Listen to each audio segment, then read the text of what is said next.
Hi, welcome to Sherin's kitchen. இன்றைக்கி நம்ம ஷெரின்ஸ் கிச்சனில் ஒரு அருமையான ஒரு குழம்பு ரெசிபி தான் பண்ண போகிறோம். அதுவும் சாம்பார். நம்ம எப்பயுமே சாம்பார் காய்கள்லாம் போட்டு நிறைய சாம்பார் பண்ணியிருப்போம், வெறும் பருப்பு பண்ணியிருப்போம். ஆனால் இன்றைக்கி நம்ம பண்ண போகிற சாம்பார் பார்த்திங்கன்னா மசாலாலாம் அரைச்சி போட்டு சாம்பார் ஒன்று பண்ண போகிறோம். அதுவும் காய்கறிகளே இல்லாமல் ஒரு சாம்பார். ரொம்ப ஈஸியான முறையில், அதே சமயம் நல்ல மனமாக அந்த மசாலோட மனத்தோடு இருக்கக்கூடிய ஒரு சாம்பார் தான் பண்ண போகிறோம். இது இட்லி, தோசை, சாதம், சப்பாத்தி இந்த மாதிரி எல்லாத்துக்குமே நம்ம சைடிஷாக வச்சு சாப்பிடலாம். அவ்வளோ பொருத்தமாக இருக்கக்கூடிய ஒரு சாம்பார் தான். வாங்க அது எப்படி பண்ணலாம் அப்படிங்கிறத பார்க்கலாம். துவரம்பருப்பை கழுவி எடுத்துகிட்டு வந்திருக்கேன். துவரம்பருப்பு இல்லைன்னா பாசிப்பருப்பு, உங்களுக்கு எந்த பருப்பு விருப்பமோ அதில் நீங்கள் சாம்பார் பண்ணிக்கலாம். இந்த டம்ளரில் ஒரு டம்ளர் துவரம்பருப்பு போட்டிருக்கேன்.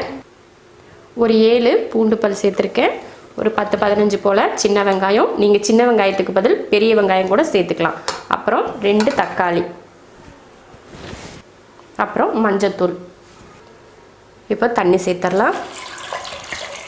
பருப்பு முங்குற அளவுக்கு தண்ணி சேர்த்துருக்கேன். குக்கர் மூடி போட்டு விசில் போட்டுக்கலாம். ஸ்டவ் ஆன் பண்ணி 4 விசில் விட்டுட்டு ஆஃப் பண்ணிக்கலாம். இப்போ இதை வேறு அடுப்புக்கு மாற்றி வச்சுட்டு மசால் வறுத்து எடுத்துக்கலாம். மசால் வறுக்கிறதுக்கு ஒரு 4 வரமிளகாய், 1 2 இந்த ஸ்பூனில் 2 ஸ்பூன் மல்லி, 1/4 ஸ்பூன் ஜீரகம், 1/4 ஸ்பூன் மிளகு. இது மட்டும்தான். இப்போ இதை வறுத்து எடுத்துக்கலாம். லைட்டாக இதை வறுத்துக்கலாம்.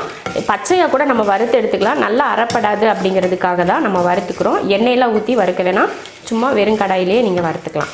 நல்லா வறுக்கிறப்போ நல்லா மணம் கொஞ்சம் கலர் மாறி வரும். அந்த டைமில் எடுத்துக்கணும். இதை வறுத்தாச்சு, ஆற வச்சுட்டு அரைச்சிக்கலாம். 4 விசில் விட்டு ஆஃப் பண்ணி இப்போ பருப்பு பார்த்திங்கன்னா நல்லா வெந்திருக்கு, நல்லா குலைவா. இப்போ கரண்டி இல்லைன்னா பருப்பு மத்து வச்சு நல்லா கடைஞ்சி விடலாம் இதை. அப்போ தான் அந்த பருப்பு முழுசாக தெரிகிறது, கொஞ்சம் நல்லா குலைவாக தெரியும். இது போல் நல்லா கலந்து விட்டதுக்கப்புறமா நம்ம வறுத்து பவுட்ரு பண்ணோம் இல்லையா, அந்த மசாலா இதில் சேர்த்துக்கலாம். பவுட்ரு பண்ணுங்கள், இல்லைன்னா தண்ணி ஊற்றி கூட அரைச்சிக்கலாம். உங்கள் மிக்சியில் நீங்கள் எப்படி அரைக்க முடியுதோ அந்த மாதிரி நீங்கள் அரைச்சிக்கலாம். நான் பவுட்ரு பண்ண முடிஞ்சதுனால பவுட்ரு பண்ணிட்டேன். இப்போ தண்ணி சேர்த்துடலாம். உங்களுக்கு சாம்பார் எந்த அளவுக்கு தேவையோ அந்தளவுக்கு தண்ணி சேர்த்துக்கோங்க. நல்லா கெட்டியாக வேணும்னா தண்ணி கம்மியாக சேர்த்துக்கோங்க, இல்லை அதிகமாக வேணும்னா அதிகம் சேர்த்துக்கோங்க. இப்போ ஸ்டவ் ஆன் பண்ணிக்கலாம். ஸ்டவ் ஆன் பண்ணி தேவையான அளவு உப்பு, மல்லித்தழை கொஞ்சம். இதில் புளியெல்லாம் எதுவுமே சேர்க்க தேவையில்லை, இந்த அளவுக்கு போதும். இல்லை சாம்பாரில் உங்களுக்கு புளி ஊற்றினா தான் பிடிக்கும்னா குட்டியாக புளி எடுத்து கரைச்சி ஊற்றிக்கோங்க.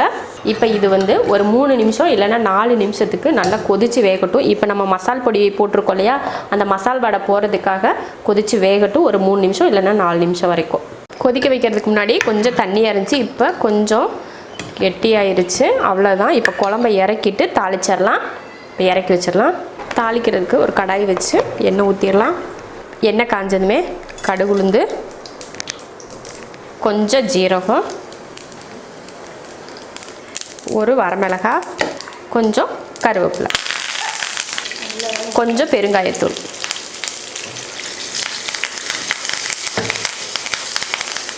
அவ்வளோதான். இப்போ ஸ்டவ் ஆஃப் பண்ணிவிட்டு சாம்பாரில் ஊற்றிடலாம்.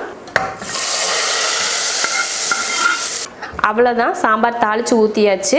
இதுக்கப்புறமா கொதிக்க வைக்கவெல்லாம் தேவையில்லை. இது சாப்பாட்டுக்கு, இட்லி, தோசைக்கெல்லாம் ரொம்ப சூப்பராக இருக்கும்.